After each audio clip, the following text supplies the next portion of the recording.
네, 시장에서 핫해질 시가총액 5천억 원 미만의 기업들 실적부터 전망 그리고 리스크 요인까지 한눈에 알아보도록 하겠습니다. 자, 오늘은 백종석 연구위원님과 함께 이야기 나눠보도록 할게요. 위원님 안녕하세요. 네, 안녕하세요. 예. 네, 오늘 살펴볼 기업은 바로 삼화전기입니다. 올해 상반기 엄청난 주가 상승률 기록해서 주식시장에서도 굉장히 핫했었던 종목이었거든요. 삼화전기 어떤 회사일까요? 예. 삼화전기는 1973년에 설립된 전해 캐패시터라는 부품을 만드는 전문 제조 기업입니다. 그래서 캐패시터는 옛날에는 이제 컨덴서라고도 불리는 네. 부품이고요. 수동 부품입니다. 그래서 가전 제품을 이제 뜯어보면은 그 안에 내장되어 있는 부품입니다. 그래서 삼화전기 매출 비중을 한번 살펴보면 매출 비중은 제품은 이제 62%, 상품이 38% 정도로 구성이 되어 있습니다. 그리고 이제 좀 더 들어가 보면은 73년에 이제 사마 니치콘 주식회사라고 네. 그 일본의 니치콘이라는 기업하고 합작사로 설립이 됐고 지금도 한일 합작사로 운영이 되고 있습니다. 그래서 지금 오영주 회장이라는 분이 이제 오너긴 하지만 거의 그 정도 지분만큼 일본의 니치콘이 지분을 갖고 있습니다. 시청자들이 이제 캐패시터나 콘덴서란 말이 이제 어색하고 맞아요. 뭔지 모르니까 네. 일단 제품 설명부터 말씀을 잠깐 드리겠습니다. 그래서 이제 전해 캐패시터란 게 수동 부품입니다. 그래서 가전제품 뜯어보면 나오는 거고요. 한마디로 전하를 저장했다가 흘려보내는 이제 수동 부품입니다. 네. 그래서 국내에서는 이제 삼화전기랑 삼성전자가 이제 주도하는 탑2 회사고요. 네. 조금 더 이제 제품을 설명을 드리면 이 회사가 이제 고부가 제품을 이제 작년부터 좀 늘리고 있어요. 그래서 S캡이라는 제품이 있고 하이브리드 캡이라는 게 있고 슈퍼 캐패시터가 있습니다. 네.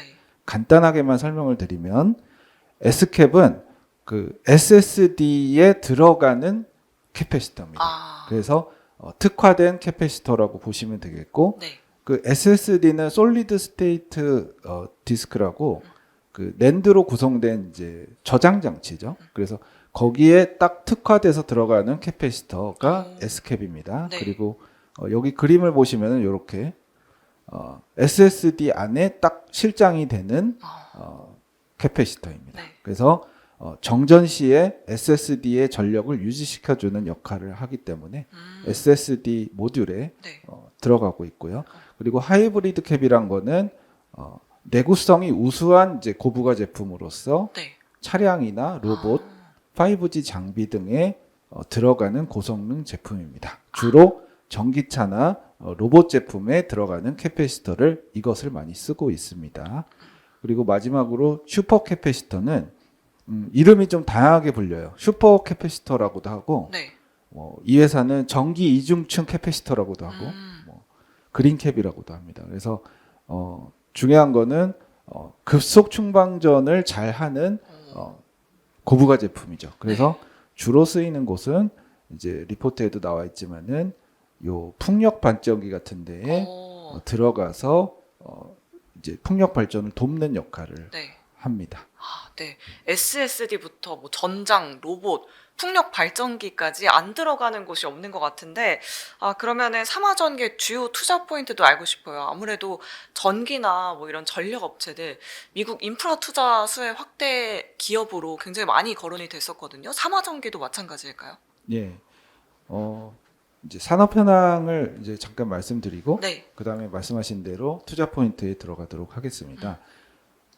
이제 전해 캐패시터란 거는 이제 캐패시터의 재질 중에 하나이고 네. 캐패시터 중에서는 가장 범용입니다. 그래서 캐패시터도 종류들이 많은데 그건 이제 과감히 생략하도록 하고 네. 이제 캐패시터 중에서 이제 전해 캐패시터고 전해 캐패시터는 글로벌 기준으로 22년에 55억 달러 정도의 시장 규모입니다.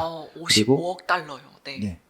2023년부터 2030년까지 연평균 이제 4% 정도의 성장, 안정적인 성장이 예상이 됩니다. 그래서 막 이렇게 고부가 제품 외에는 그렇게 급진적인 성장이 일어나지는 않습니다. 다만 이제 제품별로 차이는 있다 이렇게 이해하시면 되겠고, 네. 아까 말씀드렸지만은 국내 전해 캐패시터 시장은 삼화전기랑 삼성전자가 양분을 하고 있고 네. 그 외에도 일본 제품이나 중국 제품도 들어는 옵니다. 근데 이제 국내 업체가 국내 시장을 주도는 하고 있습니다. 그래서 조금 이제 제가 개인적으로 조사를 해본 거죠. 이 회사를 분석할 때 과거 이제 삼성전자나 삼화전기의 10년 합산 매출액하고 영업이익을 한번 조사해봤어요. 네. 조사해봤는데 여기 그래프에 나오는 것처럼 연평균 성장률이 마이너스 1%. 그래서 사실은 성장이 별로 없었어요. 네. 비판적으로 보면은 좀 아쉽죠. 그러니까요. 그렇지만 네. 그렇기 때문에 요 삼화전기가 네. 이러한 정체를 타파하기 위한 노력을 진행을 했습니다. 아, 그래서 고부가 제품, 차별화 제품이 나온 거고요. 그런 결과가 가시화되는 게 올해 상반기였고 올해 1분기, 2분기의 영업이익률이 여기 그래프에 나온 것처럼 13%대, 14%대가 나오면서 일전에 이런 이제 고마진이 나온 적이 없었거든요. 그래서 네. 올해 턴어라운드가 본격화되는구나라고 해서 주가가 상반기에 매우 많이 위로 반영을 한 것입니다.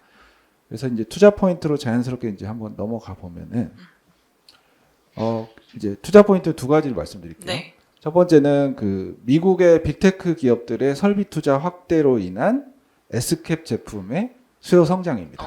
그것이 기대가 되고 이제 많이 들어보셨고 아시지만은 빅테크 아마존이나 구글, 마이크로소프트, 메타는 굉장히 이제 설비 투자를 많이 하고 있죠. 그러니까요. 예, 그래서 여기 그래프 보시는 것처럼 네. 연도별로 굉장히 우상향하는 설비 투자, 영어로 캐펙스를 하고 있습니다.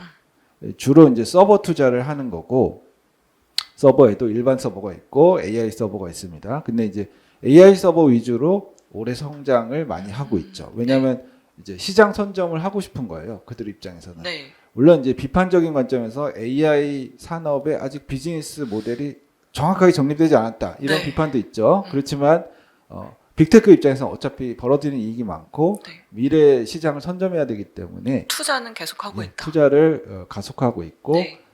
저희가 조사한 바에 따르면은 올해 이 설비 투자 캐펙스 그 4사의 설비 투자 캐펙스는 전년 대비 36% 고성장할 걸로 예상이 됩니다. 네. 그러면은 이제 이런 서버 투자를 통해서 동반되어서 그 ESSD 수요 확대가 필연적이고요.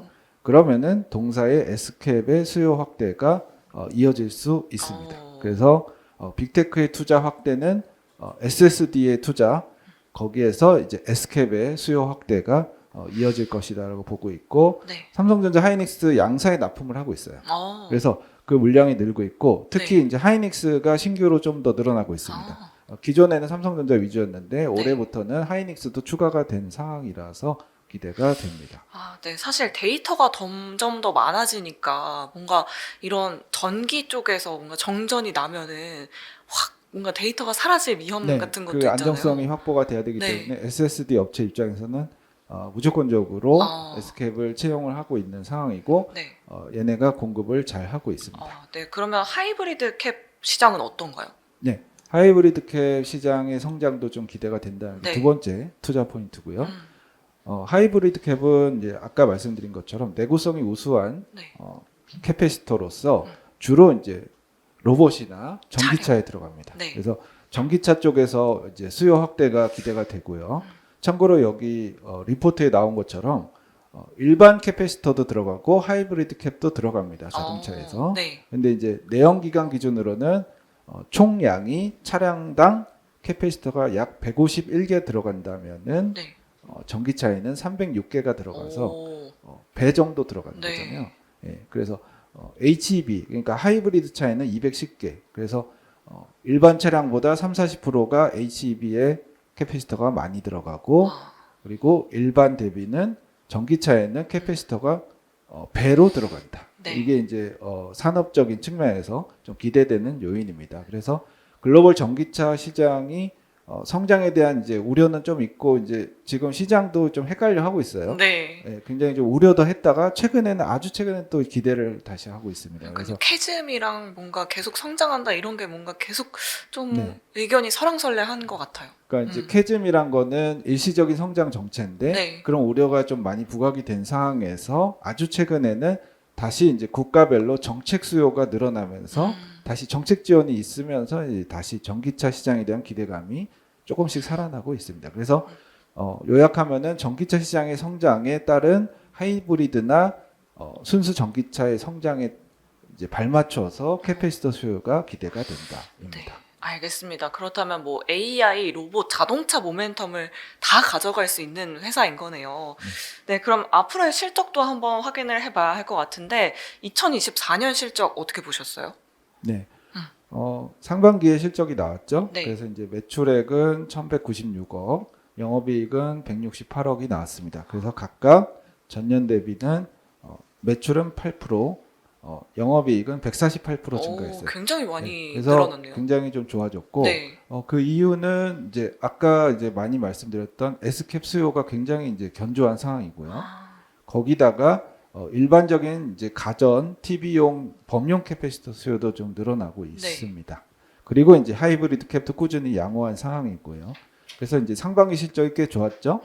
그래서 이제 연간 실적 전망을 지금 같은 경우에 저의 기준으로는 매출액 2,421억, 영업이익 315억을 전망하고 있습니다. 그래서 전년 대비 매출액은 20%, 영업이익은 300% 정도의 성장을 기대를 하고 있고, 네. 이런 것들이 상반기에 이제 드러나면서 주가가 반영이 좀 됐던 것이고요. 네. 그리고 이제 주도했던 원인은 한마디로 말하면은 S캡이 굉장히 수요가 좋고, 그로 인해서 단가가 올라가면서 믹스 개선 때문에 이익이 폭발적으로 좋아졌기 때문에 주가가 반영했다라고 보시면 되겠습니다. 알겠습니다. 실적 덕분에 올해 상반기 주가가 상승세가 정말 뜨거웠는데 지금 현재 시총은 한 3천억 원 정도 되는 것 같아요. 밸류에이션 어떻게 평가하세요? 네, 그 PER 기준으로 네. 삼화전기 한 12배, 13배 정도 되고요. 삼성전자나 삼화콘덴서, 그러니까 피어죠. 또 13배에서 15배 정도 됩니다. 그래서 아주 소폭 이제 피어 대비는 약간 저평가를 받고는 있지만, 네. 이제 쭉 말씀드린 것처럼 지금 굉장히 회사가 좋아지고 있어요. 전에 없던 이제 수익성을 보여주고 있죠. 네. 그래서 제가 보기에는 조심스럽지만은 유사 기업 대비 밸류에이션 할증도 받을 수 있다라고 보는 게 지금 잘 되고 있는 것 외에도 이제 신규 제품 준비한 것들이 몇 개 있어요. 네. 그런 것들이 굉장히 그 시장 지향적이 좋은 제품들이 좀 있거든요. 그래서 할증이 가능성이 좀 있다라고 보고 있고요. 네. 삼성전자보다 그러면 실적 개선세가 조금 더 강하게 나타날 거다. 이런 네, 의견이실까요? 그러고 있습니다. 이미 상반기에 영업이익률 비교를 아까 이제 했을 때 말씀을 네. 드리진 않았는데 조금 처지기 때문에 삼성전자가 삼화전기가 좀 더 도드라지게 좋아지고 있습니다. 네, 알겠습니다. 앞으로의 반등 한번 기대를 해보도록 하겠고요. 마지막으로 리스크 요인도 한번 짚어보도록 할게요. 어떤 점들 좀 주의하면 좋을까요? 네, S캡 제품이 이제 SSD에 들어가고 SSD는 낸드입니다. 그래서 네. 낸드 시장의 가격 동향에 따라서 이 제품의 가격 변화도 불가피합니다. 네, 그래서 최근에 좀 안 좋잖아요. 이제 네. 뭐 안 좋다고 얘기하기보다는 좋은데 옛날보다 피크아웃. 덜 좋다. 네. 뭐 그래서 이제 이게 끝 아닐까라는 이제 불안감이 좀 있는 상황인데, 일단은 낸드 산업의 업황 변동성에 노출은 돼 있다. 그래서 일정 부분 변동성은 동반될 수 있다라고 네. 말씀드릴 수 있겠습니다. 알겠습니다. 낸드 가격이랑 연동이 될 수는 있다라는 점 리스크 요인으로 꼽아주셨습니다. 자, 이렇게 오늘은 삼화 전기에 대해서 알아봤고요. 오늘 도움 말씀 주신 백종석 연구위원님 여기서 이만 보내드리도록 하겠습니다. 오늘 말씀 고맙습니다. 네, 감사합니다. 네, 소중한 리포트 같이 보기 오늘 순서는 이세롬 연구위원님과 함께하겠습니다. 위원님 어서 오세요. 안녕하세요. 네, 오늘 살펴볼 기업 바로 헥토 이노베이션입니다. 사실 저는 좀 생소한 기업이긴 한데 어떤 기업일까요? 헥토 이노베이션은 네. 모바일 기반으로 본인 인증 서비스 그리고 휴대폰 번호 보안 서비스를 제공하는 업체입니다. 2015년도에 코스닥 시장에 상장을 했고요. 네. 2009년도에 이 회사가 설립이 되어서 사업을 시작했는데 처음으로 시작한 사업이 휴대폰 번호 보호 서비스였습니다. 그래서 국내 이동통신사 3사와 서비스 제휴 계약을 체결해서 지금까지 꾸준히 이 사업을 영위하고 있고요. 네. 아무래도 B2B 사업 성격이 강하다 보니까 스마트폰 베이스의 서비스임에도 불구하고 많은 분들이 조금 생소하실 것 같습니다. 그러니까요. 네. 네. 네, 그리고 현재는 사업 영역을 좀 많이 다변화해서요. 핀테크와 헬스케어 사업도 함께 영위를 하고 있습니다. 네. 2023년도 연간으로 사업 부분별 매출액 비중을 살펴보면 IT 정보 서비스 매출액 비중은 32%, 핀테크 부분은 49%, 헬스케어는 19%, 그리고 나머지 기타 비중으로 이렇게 구성이 되어 있는데요. 이렇게 사업 영역을 다변화할 수 있었던 요인은 IT 정보 서비스 산업에서 안정적으로 오랜 기간 현금을 좀 창출을 해왔고요. 네. 이 자본력에 기반해서 적극적으로 획토 이노베이션이 M&A, 그러니까 기업 인수를 추진해 왔기 때문입니다. 네. 그 결과적으로 현재 연결 자회사로는 10개 정도의 기업을 보유하고 있습니다. 네. 이 자회사 중에 대표적으로 실적 기여도가 가장 높은 회사는 헥토 파이낸셜, 이 회사가 바로 핀테크 사업을 영위하고 있고요. 네. 그리고 헥토 헬스케어, 바로 헬스케어 사업 부분을 운영하고 있는 이 자회사가 두 가지가 있습니다. 네, 이제 뭐 B2B에서 B2C 기업으로 네. 좀 이동을 하고 있는 것 같은데, 뭐 핀테크부터 건기식 사업까지 네. 굉장히 다양한 사업을 하고 있는 기업인 것 같아요. 그럼 최근에 이 시장 동향은 네. 어떤지 궁금해요. 아무래도 IT 정보 서비스나 핀테크 네. 쪽에 사업이 좀 집중이 되어 있는 것 같은데, 네. 최근에 업황 동향은 어떨까요? 사실 사업 부분이 굉장히 다변화되어 있는데요. 네. 앞으로 이 IT 정보 서비스 부분에서 B2B가 아니라 B2C 쪽으로 휴대폰 그 앱 어플이죠. 어플을 적극적으로 런칭을 하고 있어요. 네. 근데 이 부분에서 특히나 사이버 범죄를 예방하는 어플을 올해 하반기에 런칭할 것으로 예상이 되기 때문에 요즘에 사이버 범죄가 정말 네. 문제잖아요. 뭐. 그래서 제가 이쪽 사이버 범죄 관련된 부분에 대해서 집중적으로 좀 산업 동향을 말씀드리려고 합니다. 네. 우선 글로벌 모바일 시장은 코로나 이후에 가파르게 좀 성장을 하고 있습니다. 2020년도 글로벌 모바일 보안 시장이 시장 규모가 33억 달러에 그쳤었는데요. 네. 이후에 코로나 시기를 거치면서 2030년에는 224억 달러에 달할 것으로 기대가 되고 있습니다. 엄청나게 큰 규모로 성장을 그쵸. 하네요. 네. 이렇게 좀 모바일 보안 시장의 고성장세가 기대되는 이유는 우선 팬데믹 기간 모바일 해킹과 데이터 도용 그리고 피싱과 관련된 휴대폰 범죄가 급증했기 때문인데요.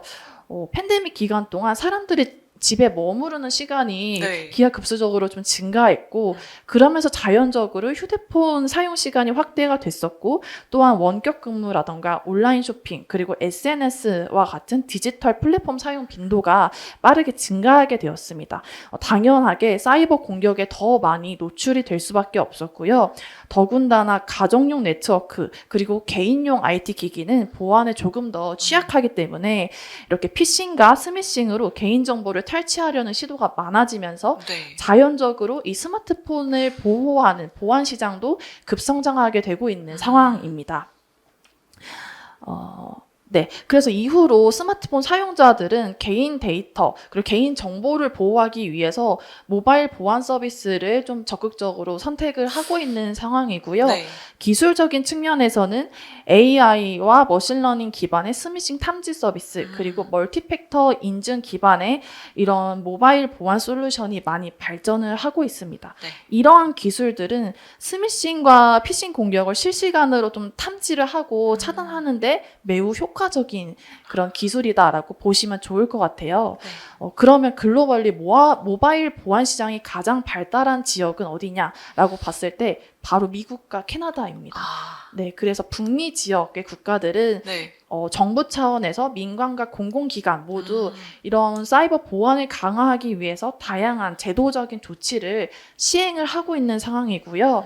그리고 아직 그렇게 시장 규모가 크지는 않지만 네. 앞으로 좀 고성장세가 돋보이는 지역은 아시아인데요. 아시아에서도 중국과 인도가 대표적입니다. 그러니까요. 네, 특히 인도 같은 경우는 이렇게 스마트폰 사용 빈도가 최근에 급증 급증하고 있는 상황이기 때문에 이 인도는 모바일 보안 인프라 투자가 또 강화되고 있는 시기다라고 보시면 좋을 것 같습니다. 네, 알겠습니다. 뭐 피싱 범죄가 계속해서 좀 성행을 하고 있는 만큼 시장 규모가 네. 기하급수적으로 정말 커질 것 같아요. 그럼 어떤 투자 포인트를 가지고 있을까요? 네. 우선 첫 번째 투자 포인트로는 헥토 이노베이션의 본업 부분에서 네. 곧 AI 기반의 스미싱 대응 어플이 어, 북미 시장에 런칭을 한다는 점입니다. 네, 한국은 아닌가요? 네, 일단 아. 북미 시장에 먼저 선보일 것으로 기대가 되는데요. 네. 우선 스미싱의 어플, 이 스미싱을 대응하는 어플이다라는 게 국내에는 많이 나와 있지가 않아서 그러니까요. 좀 생소하실 것 같아요. 네. 그래서 이 부분에 대해서 말씀을 드리자면 우선 스미싱이라는 것 자체가 문자 메시지를 이용한 피싱 수법이거든요. 그래서 메시지를 이용해서 사용자가 특정 URL에 접속하도록 유도를 한 다음에 뭐 소액 결제라던가 네. 아니면은 사용자 핸드폰에 악성 프로그램을 설치를 해서 개인정보를 탈취하는 수법입니다. 저도 가끔 그런 문자 네, 봤는데 많이 받으시죠. 클릭하지 말라고 하더라고요. 네, 그래서 일반적으로 이 스미싱 메시지는 사용자가 링크를 클릭하도록 유도를 하거나 해당 번호로 전화를 걸도록 유도를 하는데요. 이 헥토 이노베이션이 런칭할 어플리케이션은 이런 문자 URL이 왔을 때 네. 사용자가 URL을 그대로 복사해서 어플에 올리거나 아니면 URL이 포함되어 있는 그 문자 메시지의 화면을 스크린샷을 해서 그 사진을 어플에 올리면 과연 이 URL이 진짜인지 아니면 스미싱의 URL인지를 실시간으로 판단을 해주는 네. 그런 어플입니다. 그래서 회사가 그럼 왜 북미 시장에 런칭을 하냐라고 봤을 때 산업 파트에서 말씀드린 것처럼 북미 시장이 가장 많이 선진화되어 있고 시장 규모가 큽니다. 네. 그래서 북미 스마트폰 사용자분들은 이미 지금도 이 스미싱 차단 어플을 유료 서비스로도 많이 사용을 하고 있기 때문에 수요가 이제 가장 많을 것으로 기대가 되고 있고요. 그리고 북미 시장에서 성공적으로 좀 어느 정도의 성과를 거둔다면 이후에 국내 시장에 도입을 하는 부분에서도 훨씬 더 수월하게 좀 시장에 안착할 수 있을 것으로 기대가 되고 있습니다. 네, 알겠습니다. 이렇게 첫 번째 투자 포인트 알아봤고요. 두 번째 투자 포인트는 어떤 것 꼽을 수 있을까요? 네, 두 번째 투자 포인트로는 이 회사가 굉장히 풍부한 현금성 자산을 갖고 있다. 그리고 적극적인 주주가치 제고 노력을 하고 있다라는 점입니다. 네. 회사의 시가총액이 지금 1,700억 원대 수준에서 거래가 되고 있어요. 네. 그런데 올해 1분기 말 기준으로 회사가 보유하고 있는 현금성 자산이 2천억 원 수준에 달하고 있습니다. 네, 이게 더 매력적인데요. 네, 그래서 이미 이 시가총액을 상회하는 수준의 현금성 자산을 갖고 있기 때문에 사실 이러한 부분이 회사의 기업 가치 하방을 굉장히 단단하게 좀 지지를 하고 있는 국면이다라고 네. 판단을 하고요. 더군다나 금융 자산 성격으로 K뱅크 주식 100만 주를 보유를 하고 있는데요. 네. K뱅크가 올해 연내 아니면 내년 상반기 중에는 IPO를 지금 목표로 하고 있기 때문에 K뱅크가 성공적으로 상장이 될 경우에는 헥토 이노베이션은 추가적인 현금 재원 확보도 가능한 상황이죠. 네. 그래서 이렇게 현금성 자산이 풍부한 것과 더불어 이제 저희는 올해 헥토 이노베이션의 연결 영업이익 규모가 400억 원을 또 상회할 가능성이 높다라고 추정을 하고 있는데 현금성 자산과 또 실현 가능한 이익의 규모를 비교했을 때 현재 수준의 시가총액은 굉장히 저평가된 상태다라고 판단을 하고 있습니다. 그래서 이러한 밸류에이션 매력도 회사의 주요한 투자 포인트가 될 것이다라고 판단을 하고요. 네. 추가적으로 회사의 기업 가치 규모 대비해서 적극적인 주주 환원 정책도 매우 고무적인 상황입니다. 시총이 1,700억 원인데 네. 주주 환원에 적극적인가요? 네. 회사가 올해 3월 달에 주주 가치 제고를 위해서 네. 2024년부터 2026년까지 3개년 주주 환원 계획을 발표를 했습니다. 우선 배당 성향 같은 경우에서는 별도 재무제표 순이익의 최소 22%를 기초로 매년 배당 성향을 1%씩 상향하겠다라는 목표를 발표했고요. 네. 그리고 주주가치 제고를 위해서 앞으로 3개년 동안 매년 발행 주식 총수의 1%를 이미 보유하고 있는 자사주를 활용해서 소각할 것이다라고 이제 그런 계획을 공시를 했습니다. 이러한 행보는 시가총액이 1,000억 원에서 2,000억 원 사이에서 거래되는 코스닥 소형주 안에서는 굉장히 드문 케이스거든요. 그러니까요. 네. 네, 그래서 이제 주주가치 제고를 위한 노력도 이 회사를 다시 한번 짚어볼 만한 투자 포인트가 되고 있다고 판단하고 있습니다. 네, 알겠습니다. 사실 시총 규모가 작은 기업들은 사실 유상증자나 뭐 전환사채 때문에 개인 투자자분들 네. 굉장히 많이 힘들어하시는 경우가 있는데 맞습니다. 주주가치 제고에 힘쓰고 있다는 점은 굉장히 긍정적인 것 네네. 같습니다. 그러면 실적도 한번 네. 뜯어봐야겠죠. 뭐 네. 현금성 자산 보유 굉장히 많이 네. 하고 있지만 본업도 잘 하고 있나요? 네. 올해 연초부터 실적 흐름을 보면 1분기에 이어서 2분기도 굉장히 호실적을 어. 네, 기록했습니다. 네. 그래서 상반기 기준으로 봤을 때 매출액은 1,516억 원, 영업이익은 211억 원을 기록하면서 매출액과 영업이익이 전년 동기 대비 모두 7% 수준으로 상승을 하는 이런 견조한 실적 흐름을 달성을 했습니다. 네. 올해 상반기 실적에서 조금 더 괄목할 만한 부분은 전년 대비 수익성이 크게 개선된 부분인데요.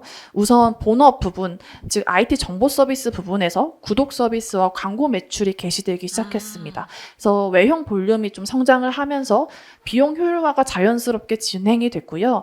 그러면서 영업이익률 개선이 이제 따라왔고 또 연결 자회사 중에서는 핀테크 사업, 즉 헥토 파이낸셜의 이익률도 꾸준히 증가하고 있는 상황입니다. 그래서 각 사업 부분의 이런 안정적인 실적 흐름이 올해 네. 하반기까지 저희는 좀 이어질 수 있다라고 판단을 하고 있는데요. 올해 연간 실적 이어서 말씀드리겠습니다. 네. 올해 연결 매출액은 3,110억 원으로 전년 대비 8% 정도로 이제 성장할 것으로 기대를 하고 있고 올해 영업이익은 445억 원으로 전년 대비 20% 가까운 성장 흐름을 전망합니다. 사업 부분별로 연간 매출액을 살펴보면 IT 정보 서비스는 1,120억 원, 핀테크는 1,377억 원, 헬스케어 부분은 608억 원을 전망하고 있습니다. 특히 헬스케어 사업 부분에서는 하반기에 조금 더 모멘텀이 가시화될 것으로 기대를 하는데요. 네. 이 헬스케어에서는 유산균 드시모네라는 브랜드를 제조를 해서 판매를 하고 있습니다. 그런데 올해 이제 하반기에 이 헬스케어 사업에서 중국 시노팜과 5년간 유산균 드시몬의 공급 계약을 체결했습니다. 그렇기 때문에 헬스케어는 지금도 영업을 잘하고 있지만 뭐 올해 하반기뿐만이 아니라 내년 그리고 내후년에도 중장기적인 그런 실적 성장을 좀 기대해봐도 좋을 것이다라고 기대가 되고 있는 상황입니다. 네, 알겠습니다. 어떻게 보면 신사업이라고 할 수 있는 헬스케어 쪽에서도 네. 실적이 굉장히 잘 나오고 있는 것 같아요. 그럼 밸류에이션도 한번 체크해 보도록 하겠습니다. 앞서서 1,700억 원 정도 시가총액 지금 네. 유지하고 있다라고 말씀해 주셨는데 밸류 어떻게 보실까요? 굉장히 저평가되어 있는데요. 네. 우선 밸류에이션의 그 기준으로 수치를 말씀드리면 올해 실적 추정치 기준으로 PER은 한 5배 그리고 PBR은 뭐 0.9배 정도에서 거래가 되고 네. 있습니다. 네, 이 부분은 사실 코스피 지수나 코스닥 지수보다도 낮은 거는 물론이고요. 지금의 밸류에이션 수준은 팬데믹으로 증시 급락이 발생했었던 당시와 유사한 수준까지 좀 굉장히 많이 떨어졌다라고 그러네요. 보시면 될 것 같아요. 네. 그러면 이렇게까지 헥토 이노베이션의 주가가 하락한 이유가 무엇이냐라고 봤을 때 우선 사업 영역을 다변화하는 과정에서 아무래도 선제적으로 비용이 많이 투자가 될 수밖에 없었고요. 네. 때문에 연결 영업이익률이 크게 하락을 했습니다. 사실 이 회사가 2020년 이전에는 영업이익률이 20%를 상회하는 매우 높은 마진을 자랑하는 회사였습니다. 네. 그런데 이렇게 2020년부터 최근까지 사업 영역 다변화를 위해서 비용 투자가 적극적으로 이루어지면서 M&A 때문이군요. 네, 그렇죠. 고정비도 많이 들어갔고요. 그러면서 2022년부터는 영업이익률이 10% 초반 수준에 그쳐 있는 상황입니다. 네, 올해에도 마진은 뭐 10% 중반, 초반 수준의 영업이익률을 기록할 것으로 전망이 되는데요. 그럼에도 불구하고 기업가치 상승이 좀 필요하다라고 판단이 되는 이유는 이 회사가 올해 1분기부터 2분기, 뭐 3분기까지 매년 매 분기 사상 최대 매출, 분기 매출액을 경신을 하고 있는 상황입니다. 네. 그래서 외형 성장 흐름이 굉장히 좋다라는 점이 있고요. 그리고 하반기부터는 북미 그리고 중국향 수출 실적이 더해지기 때문에 앞으로 밸류에이션 상승을 기대해 볼 만한 모멘텀이 이제는 가시화되기 시작할 것으로 기대가 되고 있습니다. 네. 네, 더군다나 투자 포인트에서 말씀드린 것처럼 3개년 동안 주주가치 제고를 위한 배당과 자사주 소각 정책이 예정이 반영이 되어 있기 때문에 이렇게 지금 밸류에이션의 역사적인 하단 수준에 머물러 있는 만큼 기업 가치는 좀 하단에서 이제는 좀 천천히 올라가야 될 필요가 있지 않나 이렇게 판단하고 있습니다. 아, 네, 알겠습니다. 기업 밸류에이션은 굉장히 낮은 상태이다라고 이렇게 말씀해 주셨고요. 그럼 리스크 요인도 한번 살펴봐야겠습니다. 우리가 좀 주의해야 할 점은 없을까요? 네. 가장 주의해야 할 점은 지금 상황에서는 오버행인 것 같습니다. 헥토 이노베이션의 2대 주주가 프리미어 파트너스인데요. 네. 이 프리미어 파트너스는 두 개의 펀드를 통해서 이 회사의 지분을 보유하고 있습니다.